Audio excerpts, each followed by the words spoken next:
Well, thank you very much for inviting me to this very beautiful part of Newfoundland. It's my first time, and I must say I'm already in love with the region, and I will be coming back, and next time it will be for longer. So the reason I'm here today is I've been doing some work with the Shorefast Foundation, and so I want to share with you some of those experiences. And I'm not going to spend a lot of time today talking about what is social entrepreneurship. I think Penny will be discussing that in a bit of detail after me. And Mike did such a great job of explaining what social enterprise is and social entrepreneurship is that I don't feel like I need to go into a huge amount of detail. But I'd prefer to give examples of what social entrepreneurship looks like by giving you some examples from the Shorefast Foundation on Fogo Island. So just briefly, I take a very broad perspective of social entrepreneurship. I view it as any kind of activity or an organization that aims to do good in society and that uses business principles to achieve those goals, as Mike explained. And when I'm teaching, so I teach in a business school, and when I teach students about social entrepreneurship, there's these classic textbook examples that I often use because they're such popular examples. And one is the Grameen Bank, this idea of micro-lending to the poor in Bangladesh, and how that's lifted a lot of people out of poverty, but it's also made these micro-lenders some money because they charge interest. And so there's an example of combining social goals with economic goals. And the other example that often comes up is Jeff Skoll. And you may or may not know, but he was the first president of eBay. He made a lot of money, and then he became a social entrepreneur, started a movie company, and made movies that make a difference to society. And one of the movies that he made was the documentary An Inconvenient Truth. And that documentary ended up making a lot of money. It was a box office hit. It won Academy Awards. But it also ended up really changing the way people thought about climate change, and it really highlighted the urgency of this issue for society. And so another example of combining social and economic goals. But I started to feel like I wanted to teach my students about local examples of what is social entrepreneurship, what does that look like in Newfoundland. And so I was really drawn to the Shorefast Foundation's work. And initially, when I started to learn about the Shorefast Foundation's work a few years ago, it was all through media articles, newspaper articles, and so I didn't know a whole lot about it. All I knew was that there was this big 5-star luxury hotel being built on Fogo Island, and I also knew that there were these really kind of cool-looking artist studios that were popping up all over the island, attracting artists from all over the world to Fogo Island. And so I thought, I should really go to Fogo Island and try to find out what exactly it is they're doing beyond all of this media hype that I was hearing. And so off I went to Fogo Island, and I discovered that, like many rural communities in Newfoundland, and I've done a fair amount of traveling around Newfoundland, that it's a really beautiful, place, ruggedly beautiful, where traditions and history are very much alive, and where ties to the fishery are still very much, very prominent. And there's a real history of tenacity and deep respect and ties, deep ties to the past. And, of course, a sense of humor. This is, of course, referring to Brimstone Head, which is one of the 4 corners of the flat Earth. And there's a photo of it there. So I was really intrigued, not so much by the Shorefast Foundation's work, but more by Fogo Island and its history. And so I started to learn more about the history of Fogo Island. I learned about the Fogo process, these films that were made in the 1960s on Fogo Island at a time when Fogo Island faced the threat of resettlement, and how these communities who really didn't talk to one another started to actually have conversations because of this process, these films that were being made in partnership with the National Film Board and Memorial Extension. And so these communities came together, and they found a way to create a future on Fogo Island so that they didn't have to leave Fogo Island, so that they didn't have to resettle. But of course, as we all know, this story came to a bit of a close in 1992 with the cod moratorium, and then we saw all over rural Newfoundland a dramatic decline in population. And this is where the story of Zita Cobb begins, and you may or may not know a lot about Zita, but she is profiled quite a lot in the media. So, but for those of you who don't know, Zita Cobb was born on Fogo Island and left to pursue her education on the mainland, and and she did very well in the high-tech sector. And she came back to Fogo Island in 2006 wanting to give back to her community. And so she started with some scholarship programs, giving money to students. And then one day, a mother came up to her and said, "Do you realize that you're actually paying our students, our young people, to leave the island?" And that's when she realized that although her philanthropy was in the right place, that she was actually fueling the problem of outmigration. And that caused her to really shift her thinking, and it really caused her to turn to social entrepreneurship as a means of reviving a community. And so together with two of her brothers, they founded the Shorefast Foundation. And the vision is to make Fogo Island more economically resilient, meaning economically stronger, creating jobs, but doing it in a way that also strengthens the culture and the society there. So not just focusing only on the business piece of it, but really that social piece in social entrepreneurship. And their mantra really revolves around finding new ways with old things. And so not losing that connection to the past, because it would be, there's lots of opportunities to bring business to an area, but for them it was really important to make sure that that business, whatever activities they engaged in, that they respected the past and really drew on the past as an asset rather than a liability. And so an example of this would be the punts. And of course the punts were fading out of use. They weren't being used anymore. And those who knew how to build the punts, there were very few of them left on the island. And so the Shorefast Foundation decided, why not bring the tradition back, but find a new use for punts. And the way that they did that was through the Fogo Island Punt Race, which you may have heard of, to there and back, to Change Islands and back. But they've now changed things. Being entrepreneurial, they're always whenever they face any kind of problems or challenges, they find new ways to use this punt race. And so I'll give you one very brief example. A couple of years ago, they realized they didn't have enough people on Fogo Island and Change Islands who wanted to row in the race, and so they had to cancel it. And then they decided, well, maybe this is a sign that we need to open it up to people from the rest of Newfoundland to come and row in the race. And so they've been, really facing these challenges and finding new ways of approaching them, and creative ways of approaching them. They've also been drawing on the past, drawing inspiration from local architecture in their design of the studios, as you can see in this photograph. And when I ask, Zita, why art? Why would you use art? Because of course they're drawing a lot on geotourism, to bring people, to create a new leg on the economy, in addition to the fishery. But they also have been drawing a lot on art and bringing artists to Fogo Island.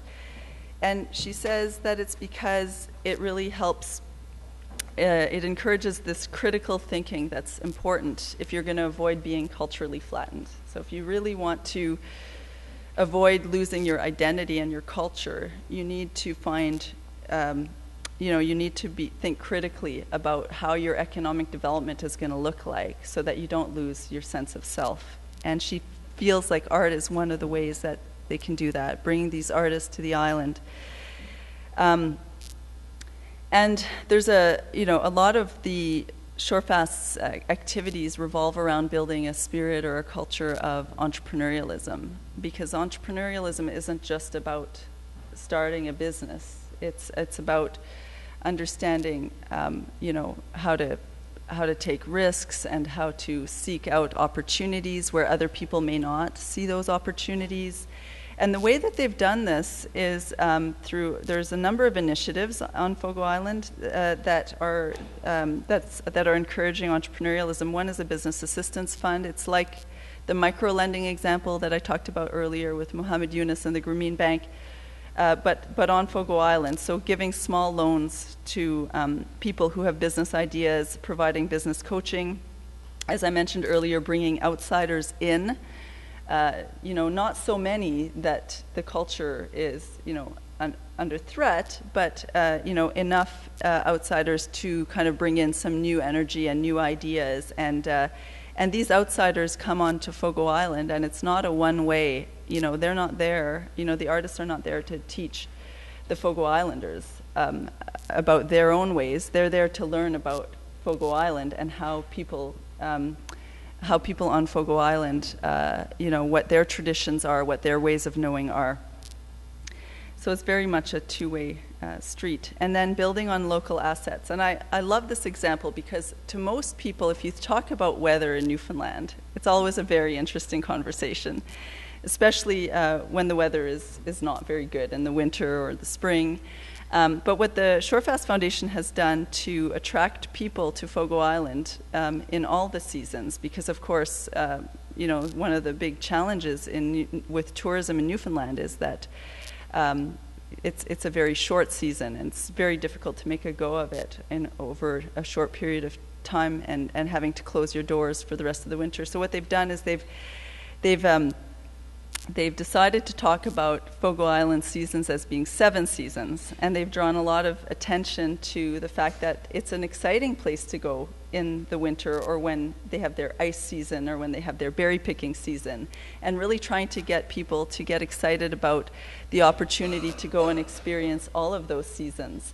And when I was looking on TripAdvisor the other day to see what kind of reviews that the Fogo Island Inn is getting, because of course they opened their doors in May, you had tourists saying, this is the most beautiful place I've ever been to, and it's wonderful, and the inn is spectacular, and blah, blah, blah, and I can't wait to go back and experience one of their other seasons.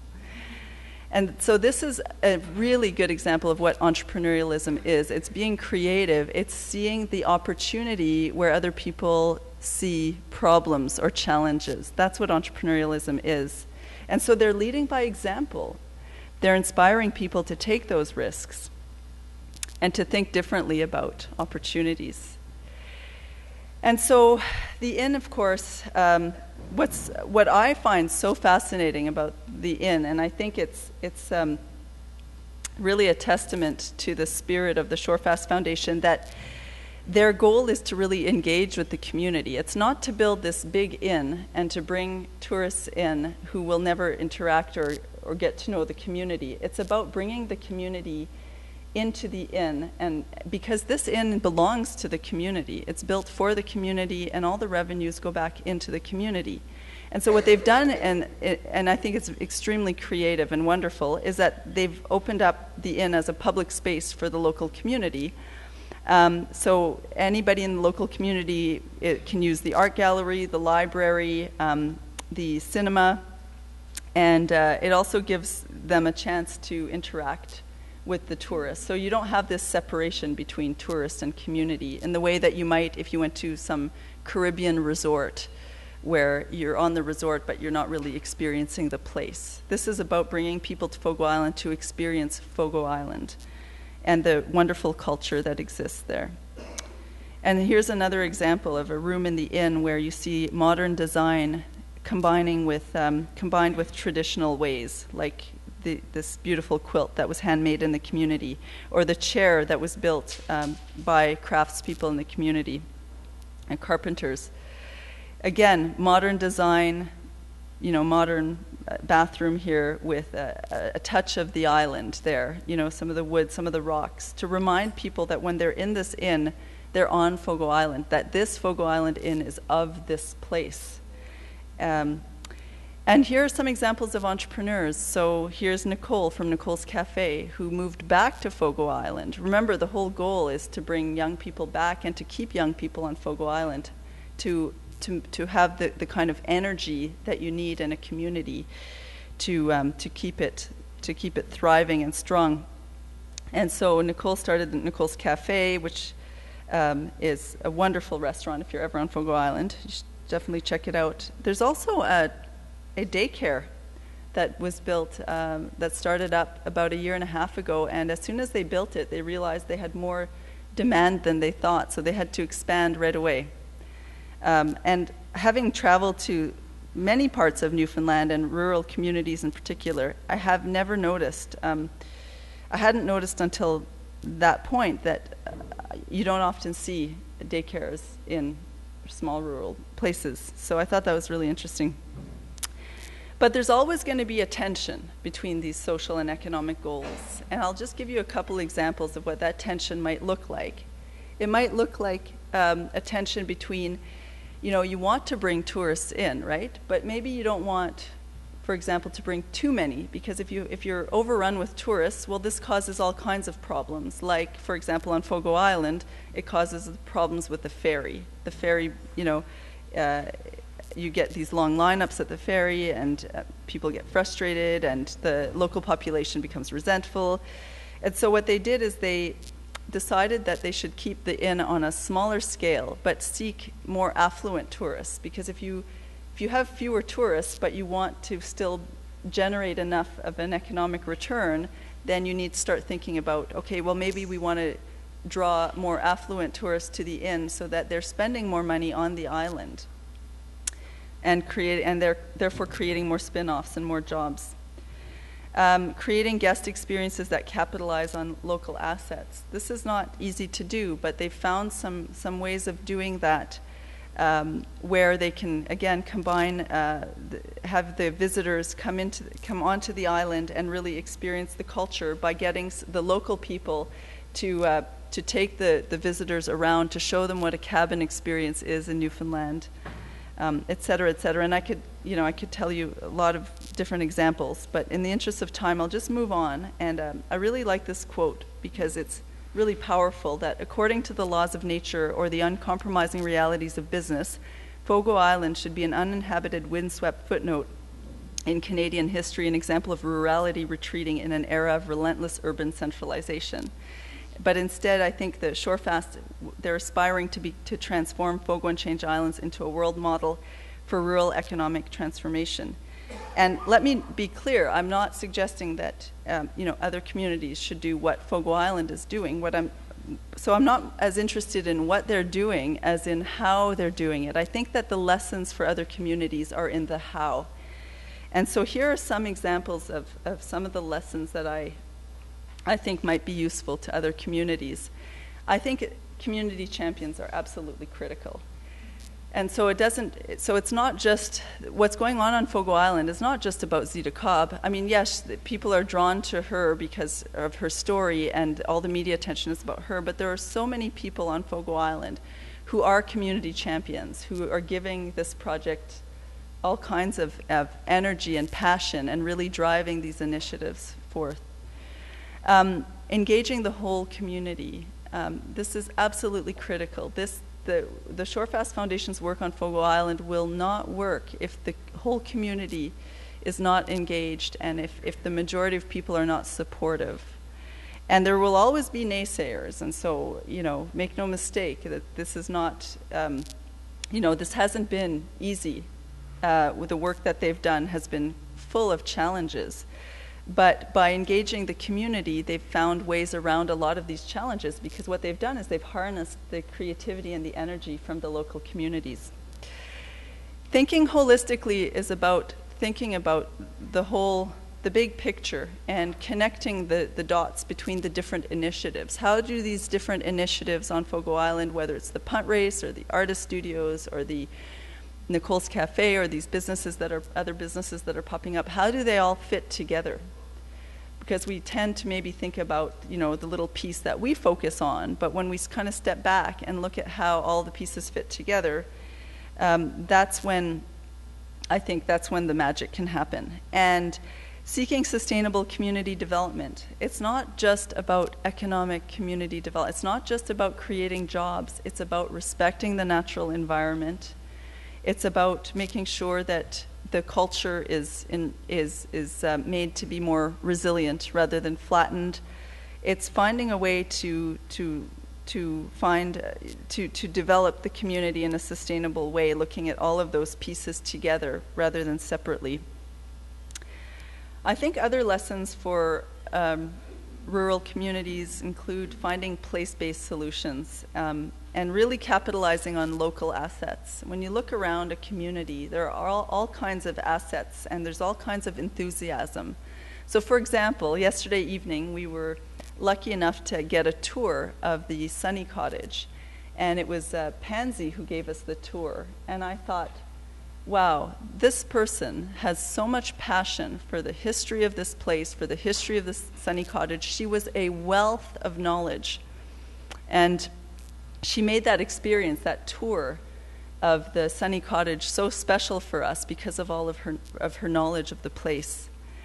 And also, I think it's important to remember that you kind of need a vision and some long-term goals, because a lot of these things don't happen overnight. And when you take a long-term view of things, then your view of all of these initiatives somehow changes, and you start to see connections between things that you otherwise might not see. And you also start to build this hope for the future. When you look far enough into the future and you think about what do we want this community to look like in 10, 20, 30 years, you really start to make decisions differently when you take a long-term view. And so I think that's really important. But you can't ignore the short-term needs, and there are always going to be urgent things coming up that need to be addressed. So it's a question of balancing your short-term goals and your long-term goals.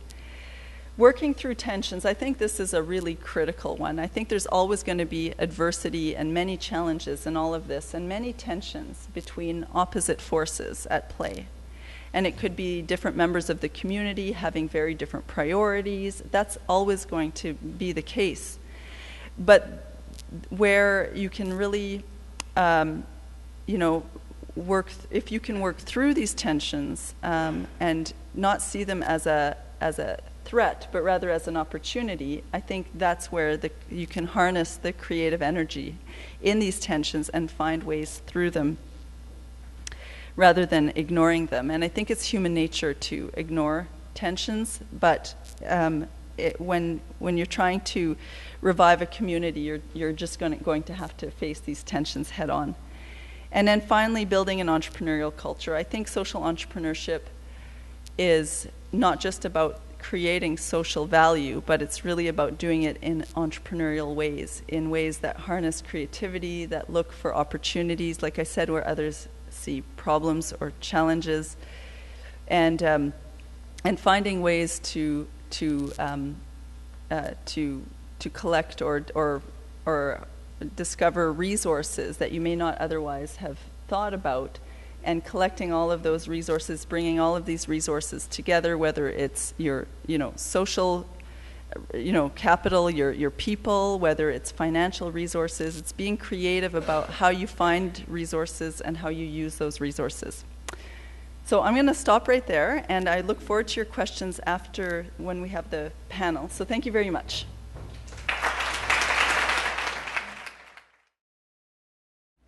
I really enjoyed Natalie's presentation. It's always great to be able to hear a story where somebody has a few minutes to kind of delve into it a little bit.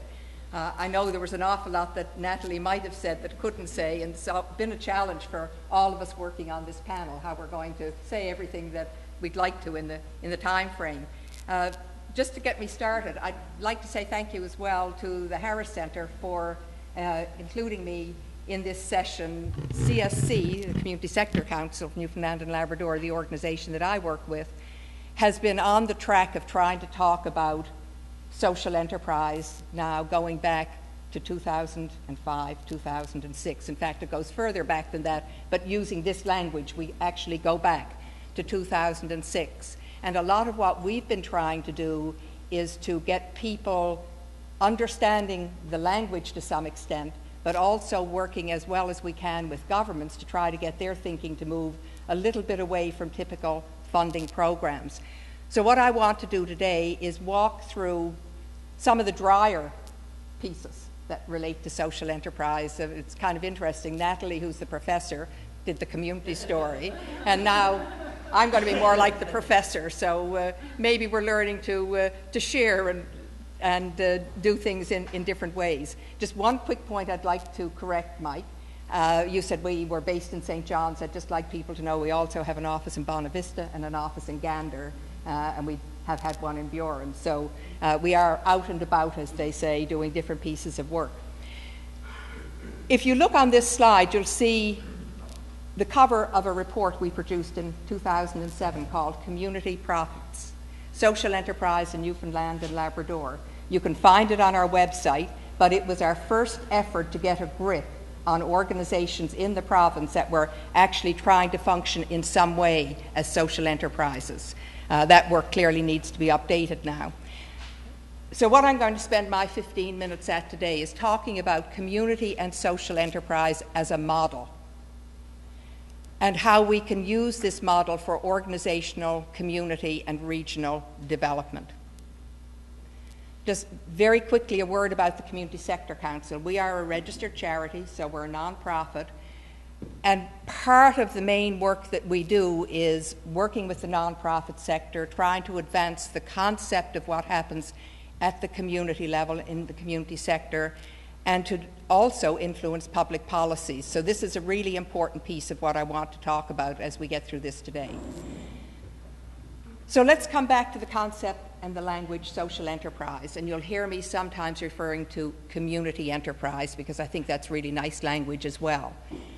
I've already said I'm embedded in the nonprofit sector. So to me, social enterprises are businesses which are owned by nonprofit organizations that are directly involved in the production and or selling of goods and services for the blended purpose of generating income and achieving social, cultural, or environmental goals.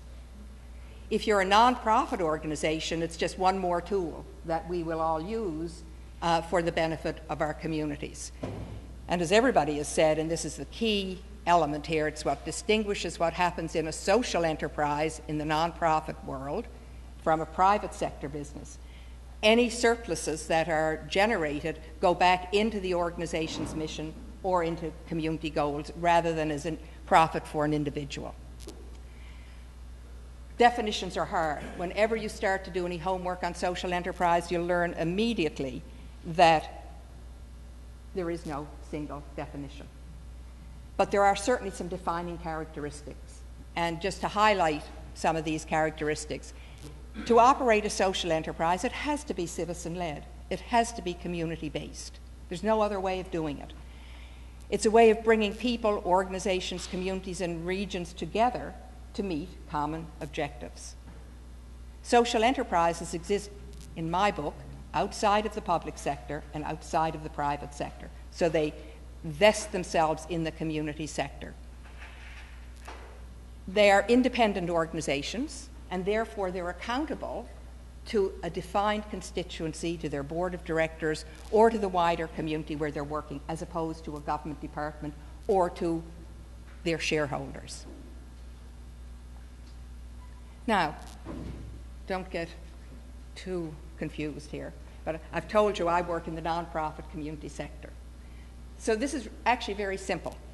What I've done in inner circles is just define those organizations in my mind which form the nonprofit community sector. So the ones I'm interested in today are the ones in the pale yellow: the co-ops, registered nonprofits, and charities, because they are the three forms of structures that we work with at a community level. Social enterprise is a particular form within that context. So it could be a co-op, it could be a registered charity, or it could be a registered nonprofit. The distinguishing feature, as I've said before, is the fact that the social enterprise is generating revenue. It's a market transaction, as others have said. These are the only legal forms we can use at the moment. If you want to start a social enterprise, you have to get registered under one of those forms. There is some debate as to whether there should be a separate form for social enterprise, but by and large, it's not the biggest debate we need to have in the social enterprise world at the moment.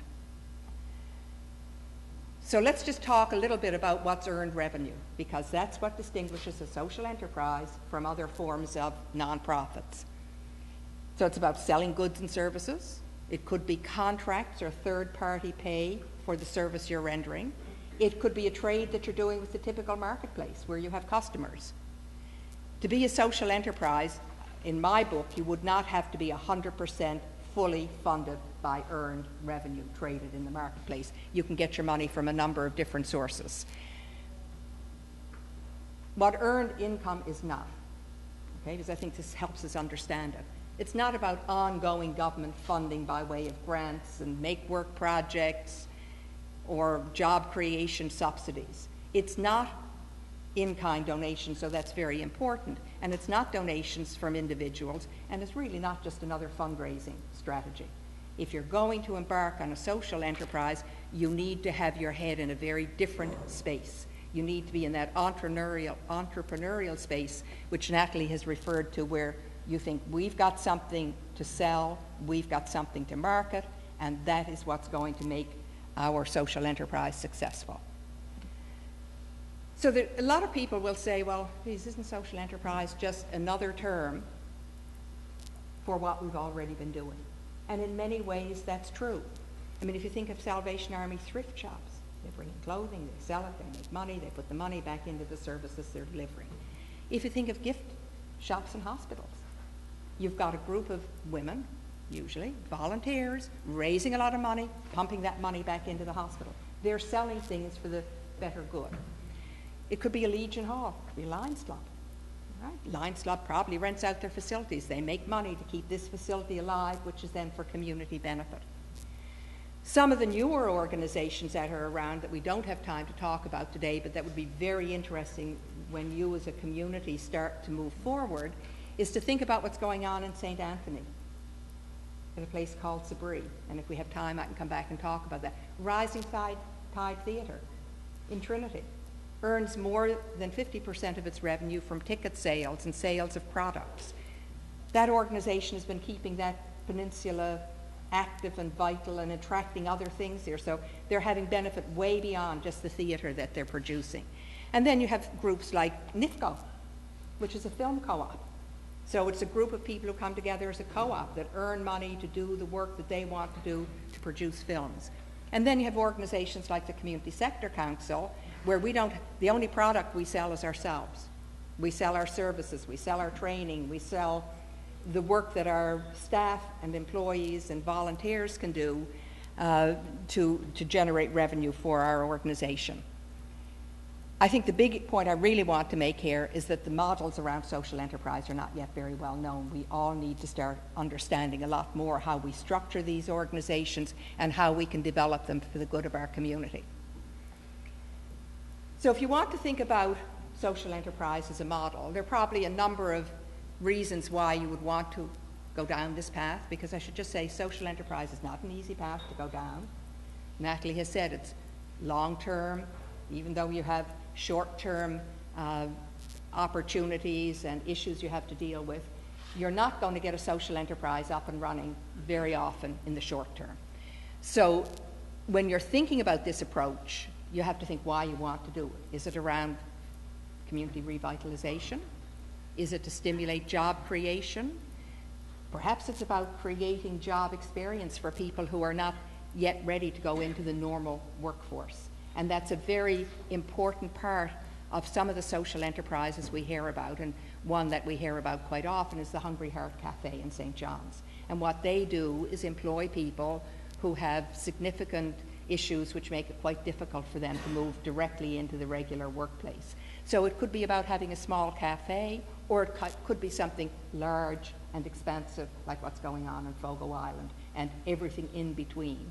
And in the nonprofit world, This could be about using contracts and money from lots of sources to do the work you want to do, but ultimately you have to be earning this revenue which distinguishes you from a typical charity or from a typical nonprofit. One of the things that's really important, in my mind, where there's a tremendous advantage for social enterprise, is that we often hear, particularly in rural communities, about somebody who's had their own little business. The family doesn't want to take that business over, so they close the business. Well, we're getting smarter now. What's happening is nonprofits are starting to take over some of these businesses, and they can take them and run them and employ people and make money to put back into social causes in the community. So I think there's a real sleeper here, and that is how we connect businesses that are teetering, family-owned private businesses, or in some cases big businesses that don't think the profit margin that they're making is good enough. You could be a social enterprise because you don't need your profit margin to be as big. You're not having to satisfy your shareholders. What you're trying to do is create employment, create social value, and have enough money in your pocket to run your organization, and if you've got any surpluses, it's money you can put back into your community. So let's just think about what I've been saying. We've been talking a bit about having to have this financial return, so you're making money, and we've been talking about the social benefits. So this is just one way of trying to conceptualize what a social enterprise is. Obviously, you have to have an investment, and you have to have a return on that investment. On the one hand, you want your social return for the community benefit or the benefit of your clients, and you have to have your financial return. But at the end of the day, what the social enterprise is all about is this blended value return on investment, where you're getting both your social and your financial return. And that's what motivates you to be doing the work that you're doing and to be willing to find a way of selling what you're doing. There are a whole variety of different models. I'm not going to belabor this point very much, but you can be strictly a fee-for-service, or you can be a service subsidization model. You can be a model where your primary goal is to create employment, or you can be a combined model, and you can bring in all different elements in how you set up your social enterprise.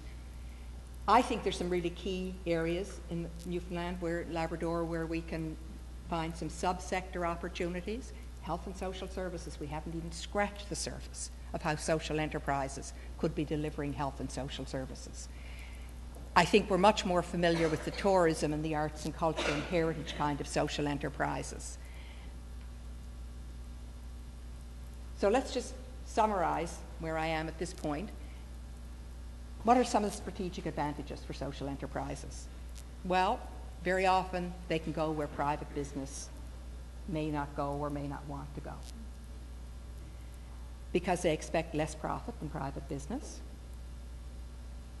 Another advantage is that the profits stay in the community. They're not going out to shareholders who are scattered in areas away from where we're working. Another really good advantage to me of a social enterprise is that you can't get this off the ground unless you have the collective commitment of a lot of people.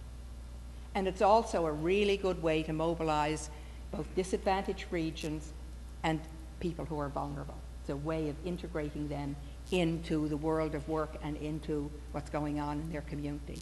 And if there's a kind of a side benefit here that people talk about, is that sometimes when you get people learning to be entrepreneurial within the nonprofit sector and in social enterprise world, they become more entrepreneurial and think about other things that can be going on in their community. And I think that's what we heard in the Fogo Island experience, that there are some small businesses that are being generated as a result of this social enterprise work that's being done there. Okay. Can you bear it?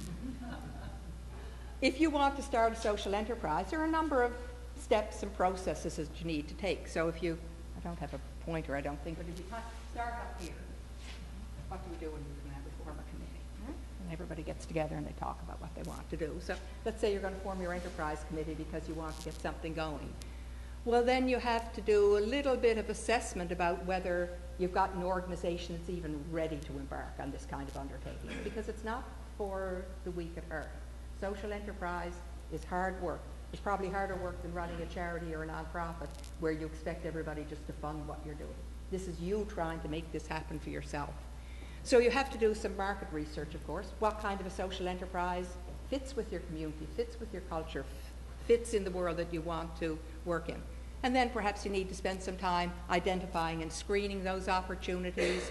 You need to go back and retest what you're thinking about. Then, of course, you got to do your feasibility study. Is there anybody out there who's going to have the slightest interest in what you're going to do? Because there's huge risk attached to this. I mean, it's risk for the individuals involved, and you've had to get your startup money from somewhere, so there's always risk. But you're trying to mitigate your risk as you move forward. So, obviously, you have to do a business plan. And if your business plan and feasibility plan don't look like you're on the right track, then maybe you'd want to reconsider whether you're going to proceed. And obviously, part of what you have to do is get ready to implement and review and refine, review and refine, review and refine every way you go. So there are a number of key factors for success, and I'm about to wrap up now. But you have to have a documented need. You certainly have to have an entrepreneurial culture. Entrepreneurism is not for everybody. I think we've become quite complacent very often in assuming government's going to give us money, government's going to tell us how to do it, government's going to give us money to hire people. But this is about taking charge ourselves and engaging in a new way of doing our work. But you also have to have a critical mass to purchase whatever it is that you're developing. And my story is I could have the best dry cleaning plant in the world in Harbour, Breton, but if nobody wants to get his pants cleaned, I'm not going to succeed. So the fact of the matter is you have to know that what you're going to sell is going to be able to attract the business. Otherwise, you're going to fold like you would in any other business.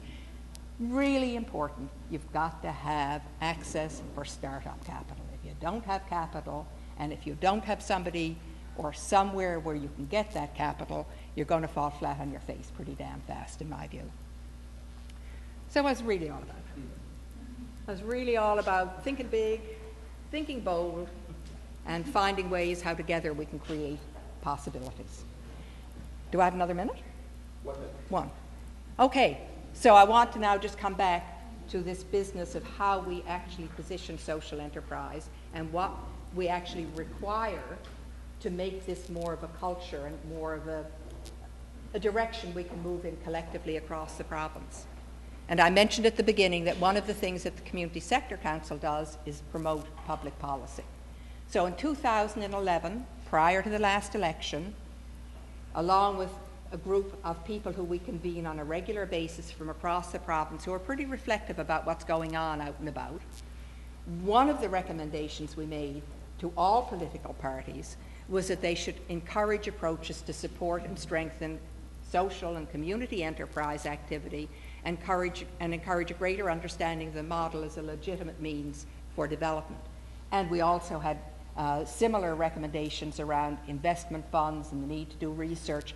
Anyway, the good news was, in the provincial government's Blue Book, they picked up this recommendation, as you can see, word perfect. So they've committed themselves now to looking at the social enterprise model and looking to see what can be done to help us all get through this process.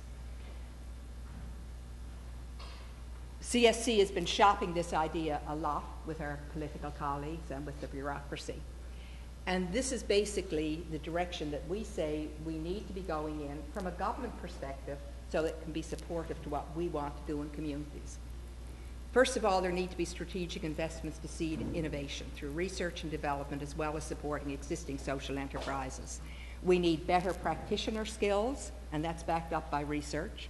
We need access to capital. We need tools to demonstrate the value of what we're doing. We need to encourage greater market opportunities through procurement policies and community benefit agreements. We need to find ways to create networking, as Harris Centre is doing today, among stakeholders and regional resources. And we obviously need an enabling policy environment and a policy and program framework that will enable some of this to happen. And I'm just going to close by saying Newfoundland is way behind what's happening in other parts of the world and in other provinces in terms of our lack of a policy framework and in our lack of having this kind of cohesive movement, which is what's taking place across the country and across the world. And there are a number of interesting organizations that I can talk about when I come back, like the Social Economy Council of Canada and the Atlantic Council for Community and Social Enterprise. And there's just been a massive world forum in Calgary where over 1,000 of us got together to talk about these issues. So this is a movement that's getting rooted. What we need to do is get the bold idea out and then find all the little legs we need to make this happen in our province. Thanks.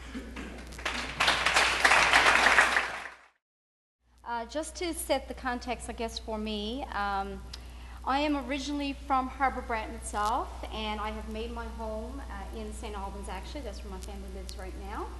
And I moved back in 1996, and I've been very, very fortunate to actually keep employment with myself here in this region. I've only had to move away for about 3 months, and I've been very, very fortunate as a resident from Coast to Base to actually be employed here, and I really, really enjoy what I do. But today, I'm just going to talk about one of the organizations I'm involved with.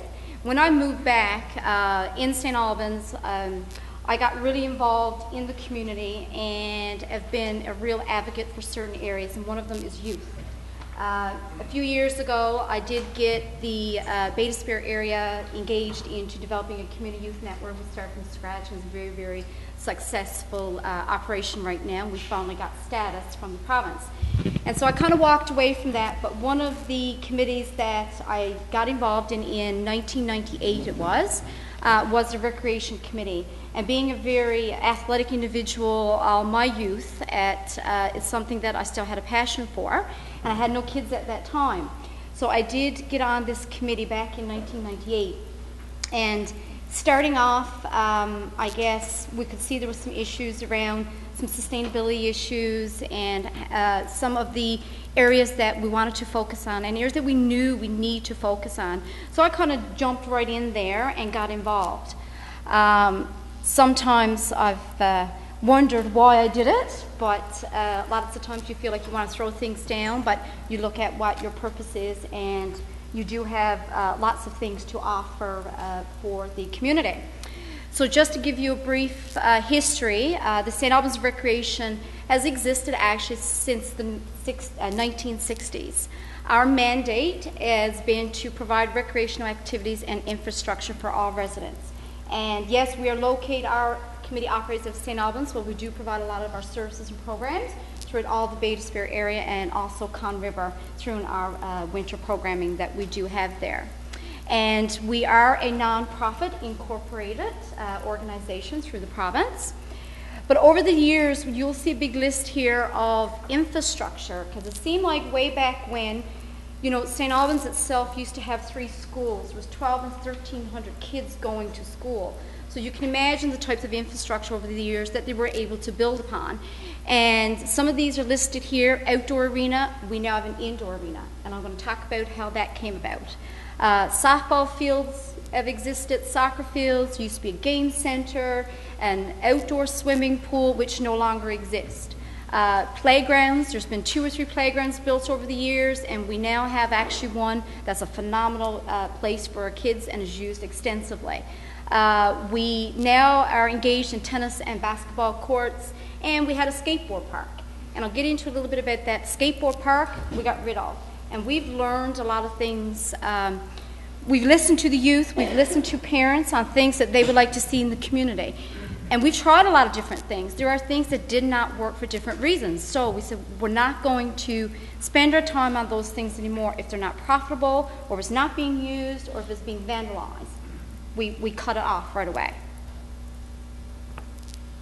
So over the years, this is how we've become a community social enterprise. And I'm really glad some of the things, Penny, that you have said, and also Natalie, because it really enforces it for us how we do things with our committee.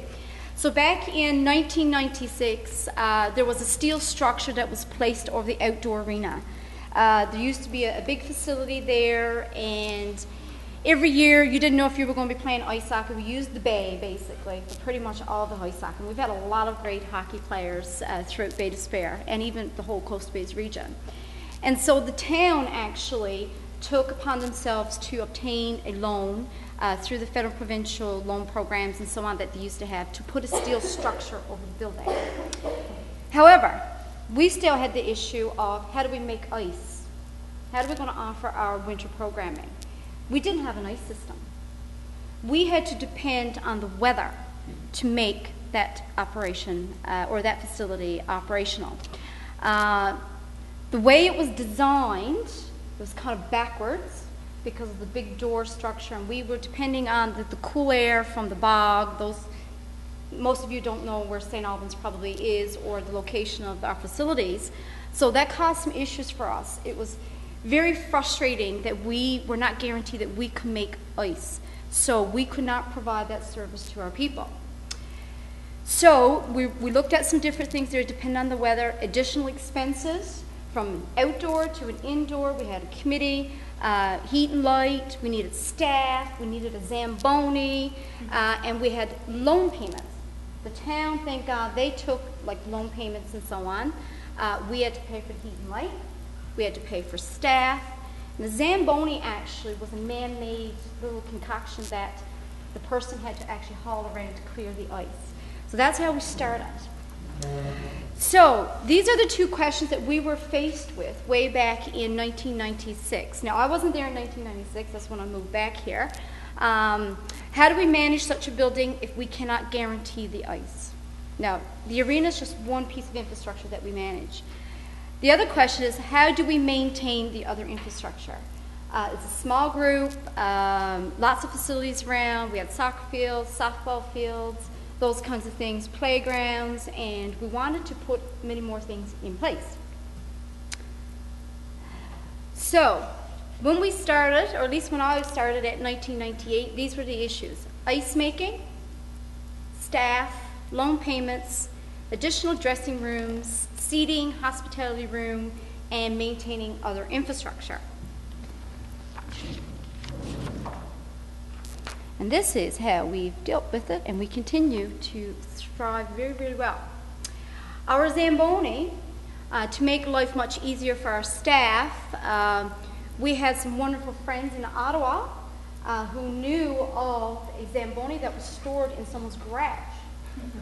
And they made a few contacts, so we got that for $1,200. And it was the Lions Club in St. Albans who actually purchased it for us. The Lioness, the Leo purchased, as between the three of them, they paid for the logos and the shipping. We didn't pay anything. And that Zamboni was used for about 12 years, so we got best bang for our buck, for sure. And we were very, very fortunate to have Newfoundland Labrador Hydro at our back door, who used to take the Zamboni at their facility and basically take it apart, clean it up, make sure it was still good for us to use for the next number of years. However, we've moved beyond that as well. We've applied to the federal and provincial government for funding for an eco-ice system. Because we couldn't guarantee our ice, we weren't too sure if the traditional artificial ice system would work for us economically, because we knew that there were a lot of arenas on the island who were struggling with, making payments and those things and everything else. So we did some research, ran an eco-ice system. It's from Quebec, and it operates much cheaper than the traditional one, so it saves us a lot of money. So the town council actually applied for that, and we did some different scenarios and so on, so that's in place. Dressing rooms, JCP project. Anybody who knows me, I'm always chasing little bits of pots of money wherever we can put little pieces in place, so we were able to do that. We also had some individuals in the community who approached us about the NHL Players Association. And they knew that they had some money for recreational activities, so we were very successful in obtaining $80,000 to put in new boards and glass, because when the steel structure was put over our facility, we still had the old boards and so on and the glass that was outside for many, many years. So that was really difficult. And also, I didn't say that we needed a new floor system as well. That came along with the eco-ice system. And the seating around the arena, we had no seats, really. It was just boards and stuff like that, and a lot of arenas still got that. So we're proud to say that we actually got the old seats from the old Mall 1 Stadium in St. John's. for next to nothing. Then the hospitality upstairs was completed through JCP project and a loan with the bank. One of the things that our committee has seen is that with all the revenue that we do generate, there are sometimes situations where we have to go somewhere else to look for the money we want to complete it. We don't start a project unless we know we can get it completed. So with this situation, when we did our budget, the electrical piece came in way, way above. So we had to get a $20,000 loan from the bank, basically. And through the support from our town council, you know, we were able to do that, and that's all paid off. So we have a fabulous hospitality upstairs now in the arena, and we're very, very proud of that. And the way that our committee is structured, we are actually an arm of our town council in St. Albans. We report directly to them. You know, our finances, all of our reports go to them. They support us tremendously. We can't do this without our town council. We agree that we pay our light bill, we pay all of our maintenance. Our town actually supports us through their insurance policy, so you can imagine we have public facilities, the liability issues and so on, so the town has agreed to, they cover that. And what we found a few years ago was when we started, we used to pay for staff, and we used to pay the loan payments, those kinds of things. And we found that it was draining every penny that we had. We could not see us putting extra facilities in place, having a better arena that we can offer more programming. We just didn't have the money to do it because we had to pay for all these extra things. So we did sit down with our town council way back when. They agreed that they would take over the loan payments and our staff. They take care of 2 staff people every year for us. So we're able to save thousands and thousands of dollars from staffing, and we're able to reinvest all that back into the arena and other facilities that we operate with. So it's worked very, very well. And we're very fortunate to have a council so supportive of us. I'm just jumping into a few things. So with, of course, all this happening, we ended up having more issues. We have a huge, not a huge light bill compared to some arenas, but it's about $5,000. Even though we have hydro at our back door, we don't get a break, trust me. But they are still really, really supportive of us as well in other ways. The loan payments, we needed more staff, and again, the council, they took care of all that. And the staff wages took a toll on us, and we didn't have a lot of money to work with at the end. And then we knew our $1,200 Zamboni was eventually going to give out. So we made some long-term plans right back then, and every year when we used to send our letter into council, that's a process we set. Every December we used to write the council and say, okay, this is what we need for the next year. So because we made sure that they had their budget done, you know, for items that we would possibly need. And the Zamboni was always one. And I'm very, very proud to say that back in 2012, once we got it back from hydro, the old one, they kept saying, not too sure how many more years you're going to get out of this thing. So we started a campaign for our Zamboni, and I'm very proud to say that we raised $105,000 in about 9 months. And we kept our own little pot of money.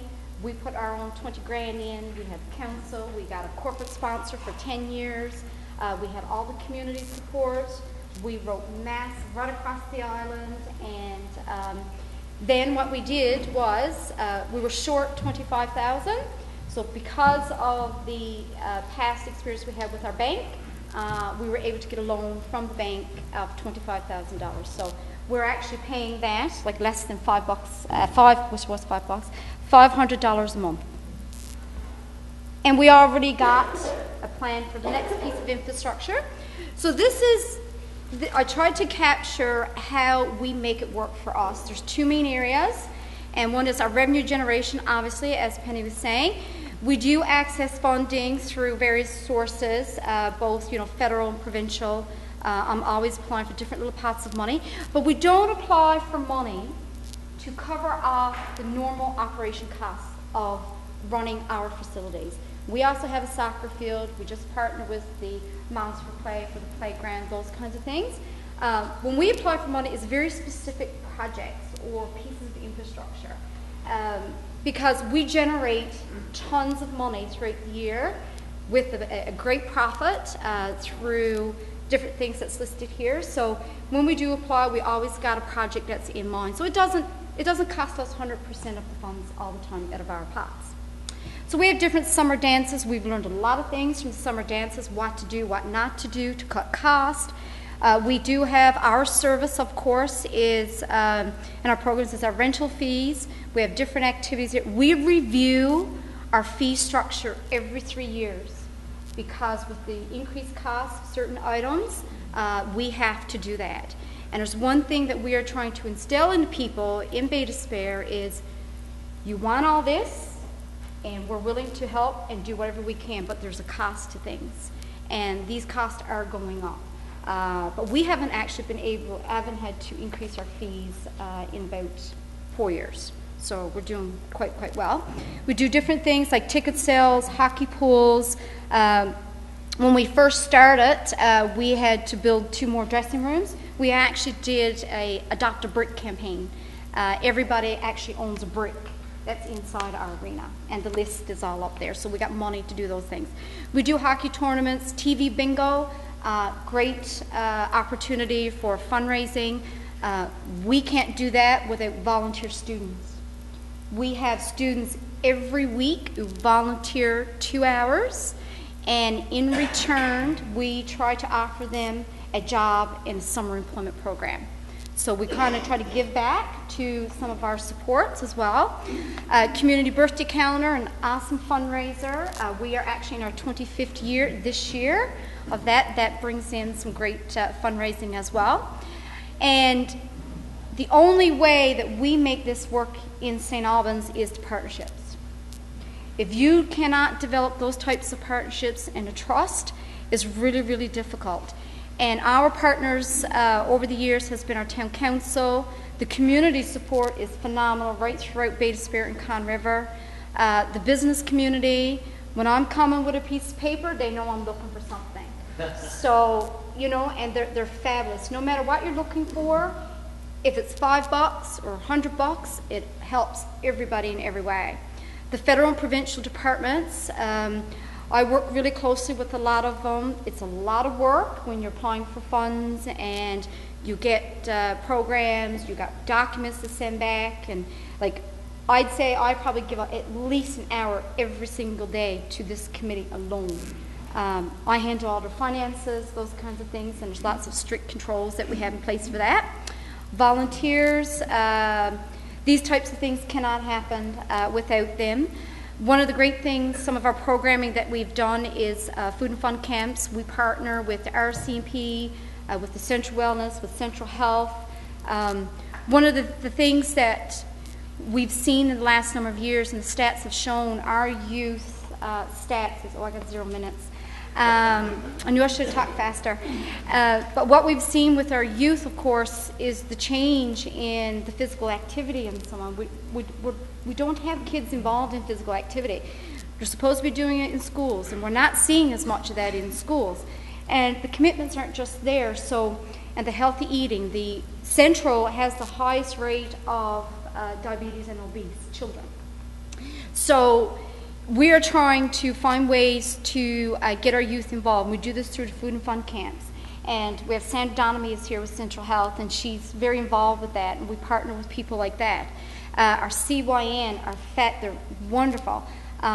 We've got different partnerships that we're doing with them now, so it decreases our cost at our arena.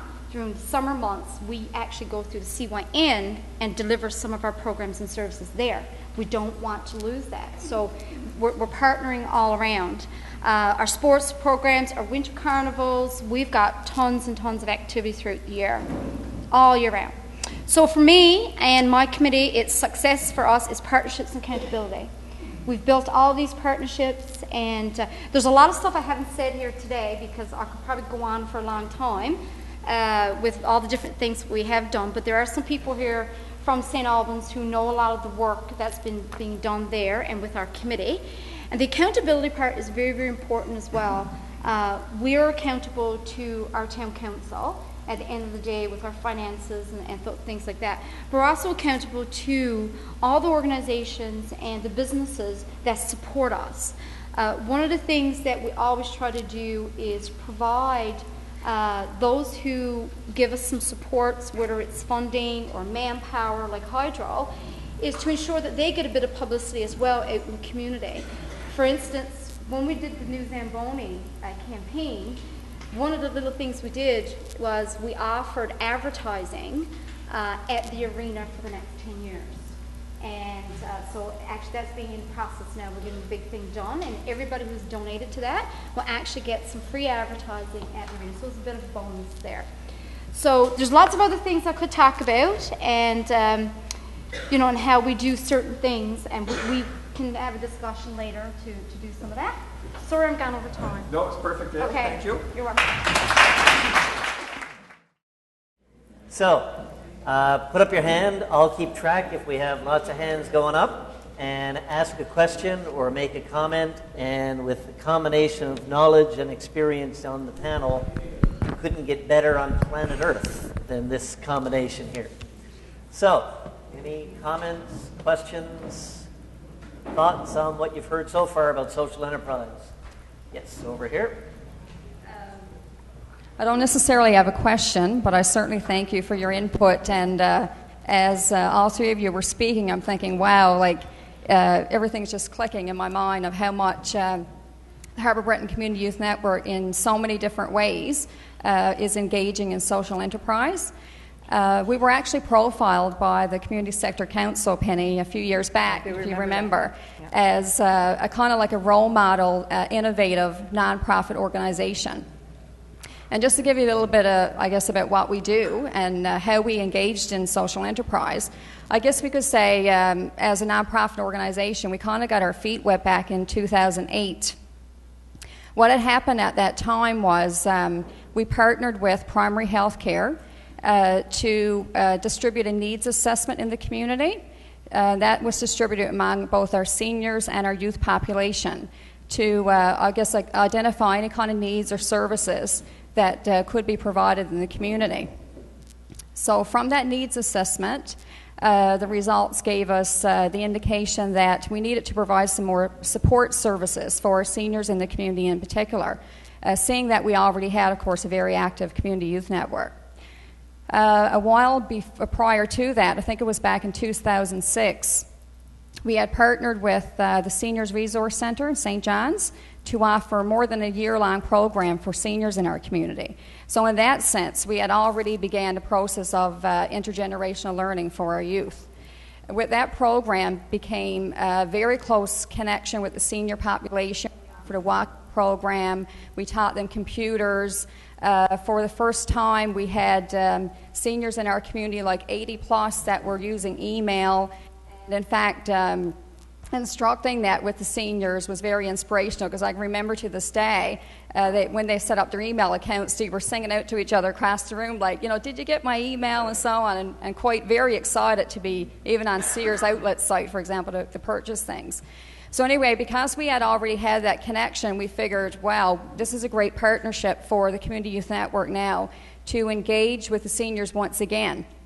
So we had applied for funding and was very successful in receiving a $25,000 grant from Seniors Horizons program. So it went from there, and we had consultations and meetings with the Fundship 50 Plus Club in the community and so on, and decided, well, let's open an internet cafe. So once again, we carried out our mandate with intergenerational learning. The process began, and we were very successful in 2009 to open up the internet cafe. Here at Harbour Breton, it was the very first of its kind, very much unprecedented for a nonprofit organization, and the partnerships, of course, to offer this kind of service to the community. And of course, as Gail pointed out, and Penny and Natalie, there's many challenges connected with that. We were very successful from 2009 to 2011. But because of number of challenges, staffing issues, not enough profit being generated to support staff without some other kinds of programs like JCPs and so on, members of our 50-plus club were like 80-plus, became exhausted with volunteering, and unfortunately it had to fold. But anyway, it was a very successful venture in that we were, I guess, for the first time introduced social enterprise in our community. And while this was all going on, the COA was also offered by Central Health to engage in another opportunity, and that was to undertake a daycare center in our community. And stepping once again outside of our mandate, which is of course to serve children, or youth rather, grades 7 to 18 years of age, we saw another opportunity and a need in our community. We became the license holder for a daycare center, and we are the only community youth network in the province that is the license holder for such. And that's been extremely successful since 2008, so much so that we just got approved only a few months ago for more than $78,000 to expand on that business. More recently, we've undertaken a new project. Yeah, and so much to share, like Gail, I guess. And so anyway, our most recent activity will be trying to negotiate now a contract with Eastlink to become the new operator of our community channel, which will be the first hybrid channel in the province of its kind to offer a community channel type thing, interviews covering local activities, as well as an ad channel. And that it will be a marriage of a program we already had, thanks to Innovation of Rural Business and Development, our HBTV program, and Crown Enterprises, which will be no more, which will be the community channel. So we've been a very active social enterprise in our community since 2008. Thought I'd share that with you. It's the Harbour Breton Community Youth Network. Fantastic. Any comments, questions from the panel, or responses on that one? Just your comment about how you suddenly found yourself without resources and therefore had to close. I guess that speaks a little bit to the challenge of being dependent on grants and money from other sources, so that, you know, if you have something that you can buy and sell over time, you can build your own business plan that one would hope would make that kind of decision not necessary. You don't realize how many challenges you'll encounter at the time. Yeah. But in our particular case, of course, the challenge was trying to build a roster of volunteers to maintain that, and we were unsuccessful in that venture, which led to us folding. Yeah. Great point and great illustration of that challenge. I think we had a couple of hands from that table. Yes, my name is Alex Hickey. I run a consulting business out of St. Jack's and St. John's, and it's great to be here. And thank you very much, panels. You're very informative and enlightening in many ways. We're all familiar with social funding and social programs, funding sources for social programming kinds of things like we just heard here, and that's great. I'm interested in the aspect of your talk about entrepreneurship and business development. And Natalie, you made a point that you have to have champions to make this work, and I think, Penny, you reinforced that. And we saw the example of Zeta Cobb and the example of the gentleman who started up eBay. The question is, where do these champions get funded? How do you support a champion for social enterprise business development at the same time as make a living if you're not financially independent? And are public and private funding agencies positive in their outlook on investing in social enterprise? Great question. Penny, go first on that one. I just wanted to respond to that. One of the things that I know from meeting with colleagues across the country is that perhaps one of the reasons why we're lagging a little bit in this province is because we don't have what might be described as private venture capitalists, people who are willing to put money into these kinds of undertakings, where they're willing to allow that capital to be very patient, extremely patient. So that's a challenge for us. So a lot of the work that we still do in this province is definitely directed toward trying to get that kind of investment from governments. But that's a huge challenge. I mean, obviously the Fogo Island example, which I'll let Natalie speak to, is a very unusual situation. And it's a situation that's not going to obtain for many of us in our own community. So you've got, the champion doesn't have to be somebody who's putting money in. The champion can be somebody with the idea who can go after these multiple sources, as Gail mentioned. But in my book, for example, when I look at the Community Sector Council, there's a lot we do that is dependent on money for specific undertakings, for specific programs that we get from specific sources. When we want to be socially enterprising, then we try to develop a product we can sell. And there's just one point I'd like to make here, that I think there's a huge distinction as we're trying to move our way through this process between social enterprise as a noun and social enterprise as a verb. If you think of it as a noun, you think of it as an organization, as a structure. If you think of social enterprise as a verb, then what you're doing is changing the way in which you do business and think about things.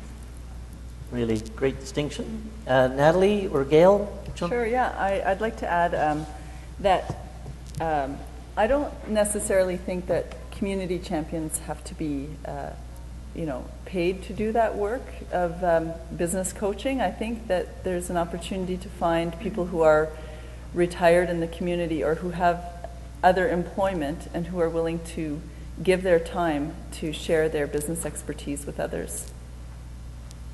And here's a community champion right here. If I got paid, I wouldn't be working for government. I can tell you that I do a lot of work, and I think it's just that I have a great passion for this region and the things that I do, and I don't really call myself a champion because I do rely on a lot of other individuals. But in terms of outside of our committee now, we're able to access different funds and so on. But I am aware of, like, our local CBDC, a few years ago, they did put in place, a type of program, and Jamie LaRue is here, he can speak on that, whereby you can, a social enterprise, if you have a business idea, you have a good business plan, those kinds of things, they do have some programming that is available for anyone who is interested in setting up a social enterprise. But of course, they still need the typical business plan, those kinds of things. So that there is one source that we are, aware of right now, and I totally agree with Penny. It's something that, moving forward, if we, want enterprises like this to succeed and build, we do need more access to funds for sure. Great. We have a question or comment here, and then one up here. Oh, okay. I'm delighted this morning to have this opportunity to be here. I've been fortunate over the last number of years, and as part of the community of St. Jack's Coombscole, and I'm from English Harbour West, serving on, been a volunteer. I think I've been a full-time volunteer since my retirement 17 years ago. I've served on health boards and education boards and rural secretariat and CBDC. It was just mentioned about social enterprise lending, and of course Jamie may speak to that. He's our CEO, but I'm still on that board. My thing about some of the things that was mentioned this morning, particularly in terms of champions, is that I think that's very key, and I find particularly in our leadership, some of our leaderships are a bit hesitant about that championship thing. They're restrictive in the meaning of community, and I think in terms of rural Newfoundland now, we need to broaden our perspective of what's a community, and we need to take some risk in being leaders, and I think sometimes that's probably holding us back somewhat. And the other thing is the partnership thing, and I think, that's essential. Somebody mentioned partnership this morning, and I think that's essential for the future of rural Newfoundland, remote rural areas like ourselves, partnering with education, towns, recreation. This is the only way to move forward and grow, and I just wanted to mention those few things, see your response to that. Thank you. Thank you. Who'd like to go first? Go ahead. Yep. It's so true, Hubert, because when you're looking for champions and leaders and so on, many of our organizations are struggling with people to take things on. And how do we, when I'm ready to give up, there's good many days when I want to throw it down, and it's like, okay, who's going to take this up? And we're not building that, and it seems like the generation that's with us now, with a lot of the young people, they don't want to be committed to a particular organization and attending meetings and being responsible for making decisions and, you know, handling money and those kinds of things, that is a big issue. And it's something that I think, you know, not just like it's in our region, that we have to work towards. And everybody's got something to offer. And that's what we got to make people realize. Everybody's got something. And, you know, I was talking to somebody about the gathering there this morning with Natalie and Linda. And, like, there was a lady there, she was in her 70s, and she made a comment about, well, I can't do very much, but I can cook and I can feed people. So that's what her job was as part of the gathering. So everybody's got something. And I know there was a vision that I had at one point for this region is that it's a volunteer base. And to identify who all of our volunteers are and what skills and their abilities that they have. Because, like with our Lions Clubs, for instance, there's always, they change their executive every single year. It's part of their constitution. And, you know, they were really challenged in terms of who was going to be doing this and this and this. So, you know, it's something I think as our region we can do is figure out what volunteer base we got and what everybody can do. You know, like I'm stretched from here to everywhere, and there's only so much people can do. But I've learned really well over the years to delegate and make other people accountable as part of your committee. So I've improved my my skills that way as well. So we'll get there. Natalie, your penny on this one? Yeah, I would just add that I think one of the big challenges is volunteer burnout. And so that has to be managed really wisely. You want to make sure that you get people doing things that they want to do and that they're good at, and not overtaxing certain individuals. And so I think it is about managing your volunteers and really thinking about where they create value and how you can have them, you know, feel like they're contributing. Sometimes volunteers give a lot of their time, but they don't necessarily feel recognized. And so finding ways to recognize volunteers. Penny? I'd just like to make a number of comments, Rob. I mean, first of all, social enterprise is very different than other kinds of nonprofit activities. And I just want to keep underscoring that over and over and over again. You need different kinds of people. You need people who are business people. You need people who can access funding. You don't just run it like you do another nonprofit. And so while the volunteer element is critically important, where it is primarily important, in my view, in lifting a social enterprise, as I've defined it, off the ground, is at the board level, at the governance level. And that is where there's a huge challenge. But if you can't pull that together at the outset, then my recommendation would be don't even start the process. Social enterprise is difficult. Social enterprise organizations fall flat on their face very often. In the private sector, when you fall flat on your face, you get a pat on the back, you dust yourself off, and you go along and do something else and make yourself a lot of money because you learn from your failures. That's counterintuitive to the way that we work in the nonprofit sector. We can't. How do you dust yourself off if you're using somebody else's money? It's a huge challenge. And failure is something you try to hide, not something. You don't fail forward very often in our world, right? So we're trying to get a lot better at being able to figure out how it is okay to fail. Yeah. But you can't fail unless you have some protection. So organizations that want to get into social enterprise, in my view, better figure out a way to have some money in the bank and to have their people who are going to be engaged, highly skilled and highly trained. CSC did a lot of research around this subject around 2005, 2006, where we went all around the province. We spoke to organizations everywhere from CBDCs who were very reluctant to lend unless people were putting mortgages on their houses up for the equity. I mean, there's a lot of very different challenges in running a social enterprise and being a private business. But one of the things that we learned is that in some cases we had boards that were willing to be entrepreneurial and they didn't have staff who could step up to the plate. Or we would hear from an executive director, they were ready to step up and learn how to run their organization like a business, but they couldn't get any movement from their board. Well, that's not because there was a big divide between the two groups. It's because we don't have the policy framework that permits us or enables us to move forward.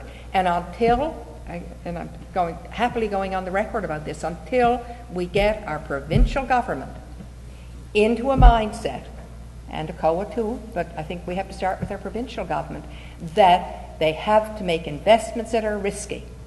And when you think about anything the private sector does, the successful ones don't go up the middle and not push on the edges, right? But in the non-profit sector, so it applies to social, everybody wants us to be in the middle, where we're not going to take any risks. So if you don't take any risks, you're not going to get the big wins. So we have to figure out how we can get that investment fund in place, which is to me the major thing we need in this province, that will seed some of this kind of invitation.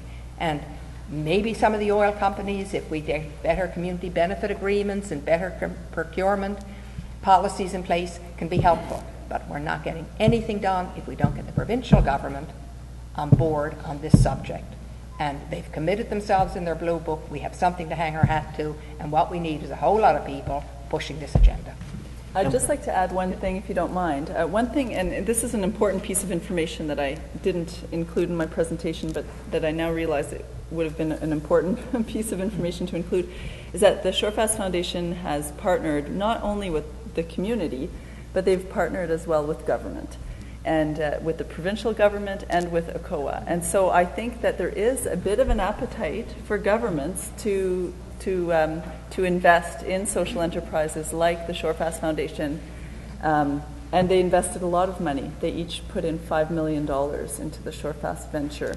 So I think that shows that there is some appetite there, and hopefully, like Penny said, it will grow and get bigger. So that comes to the issue of you got to think big and you got to think bold. I mean, there are all kinds of small social enterprise activities we can engage in, but if you're trying to come together as a group of communities in a region for regional development, then you've really got to get that big picture in your mind, and you really got to go after it.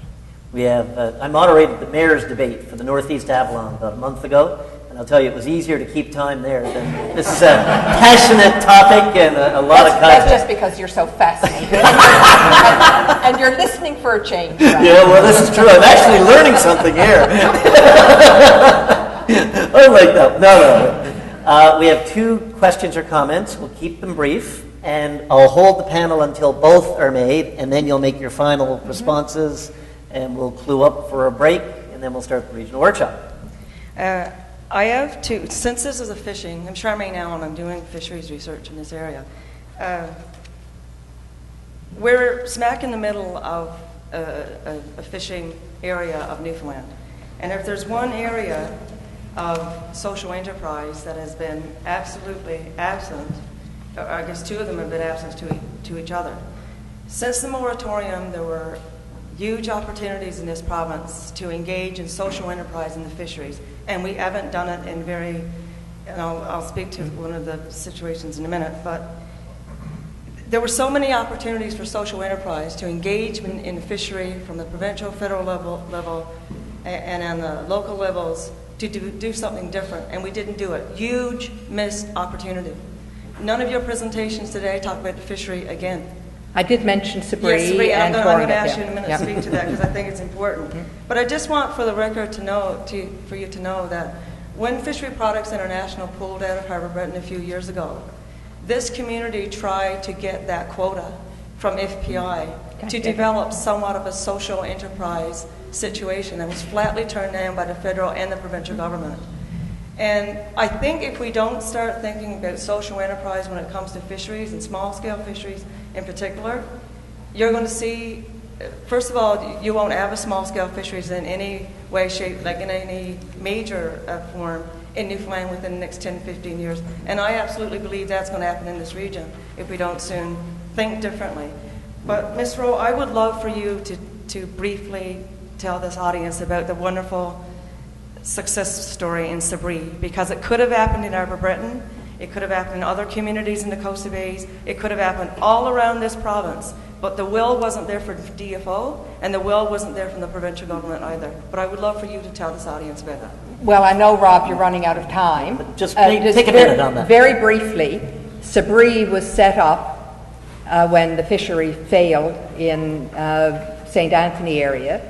They got lucky. They got a quota. They got a 5% of the shrimp quota, I think. I'm told now every time I raise this issue with provincial government officials, there's no bloody way anyone is going to get a quota. And it's exactly what happened in Port Union. I said, you know, they could make something happen if they could get a quota. But there's no, it's why I'm so adamant that this requires provincial government policy rethinking. But Sabri is a fabulous example. It set up this non-profit corporation, and they have an organization that does its work in the fisheries. Any profits they make come back into the community and for community benefit. So once they've paid their bills, the profits aren't going out of the province. The profits are staying in the community. And they've partnered with all kinds of other organizations to be the supplementary cash for trails and for recreation. They're doing community scholarships. Somebody said that's, I think it was you, Natalie, that's drawing people out, but nonetheless, people do need to be educated, and it's an opportunity that young people should be given. But I'd recommend to you to go on to my website, the Community Sector Council, nl.ca. We did a fabulous piece of work last year around the social return on investment, and we worked with 12 community-based organizations. Sabri was one of them. And what we learned from this year-long review process with them was that the benefit they got was they were actually able to quantify the value of their work in terms of people being willing to stay and remain in that community. And it was a fascinating piece of work. So it's dense and it's hard, and I can't say any more about it now, but it's a story that people need to know. And I'm just going to wrap up here, Rob, because I was at a function with the heads of municipalities, Newfoundland and Labrador, one night, and I'd been speaking to the Mayor of St. Anthony for years about the non-profit sector in another, at the Provincial Rural Secretariat Council, and social enterprise. And he never made a connection with what I was talking about and what Sabri was doing. And he was going around saying to other communities, why don't you consider what Sabri is doing? And so a lot of people have good stories. Sabri is an excellent one, and I know I've had them on the national circuit a little bit and talking around the province. It's a story that needs to be told, but it was all contingent on the quota in just the same way as the shrimp company in Labrador and Torngat Co-op. And just, I don't know if anybody mentioned, Sabri is St. Anthony Basin Resources, Inc. Yeah. And okay, one last question, then the panel can respond to the question or make their closing comments. No, I'll make my original comment, and I'll take Penny on one of her comments about the CBDC in a minute. I respect everything that you do, Penny. That was before your time. And I respect everything that Community Sector Service does and Sector Council does, but I wanted to address that afterwards. But a quick comment is that, as I already mentioned, the CBDC, like Gail alluded to, does do financing for social enterprises as well, and we've been promoting that, and really, that's really on the back end, because everything that they're talking about here today on the front end, that community engagement and champions and everything else, is where it's at. And all that funding at the front end in terms of non-repayable funding, fundraising, you got to do all that. But on the back end, when you start operating, you need some operating capital, the things that you need for your operation once you become operational. If you're a new enterprise, and ongoing if you're an existing one. We have that, and that's a very small piece. It's just a tool that we have, because everything else is done actually by the social enterprise. To address the CBDC comment, and of course there could be situations that could be valid what you're saying. There's a network of 15 CBDCs in Newfoundland and Labrador. Our CBDC, to speak to what we do, in the last dozen years, we've lent nearly $13 million on $2 million that was given to us in terms of our government fund, which is worth $5 million today. That was done on risky loans. We're taking a chance. No mortgages on personal homes and doing that. And we've done a couple of co-op loans before, and no guarantees at all or anything of that nature taken, some security taken from social enterprise. And within the network of CBDCs, there have been 15 to 20 social enterprise loans, none that I'm aware of that has personal guarantees, or sometimes it could be limited depending on if it's an industry association or something like that, depending on the nature of the social enterprise, but none in terms of requiring directors and volunteers to my knowledge, are the ones that I'm aware of, at least a dozen or so in the last 3 or 4, 6 years that's been done in Newfoundland where that was required.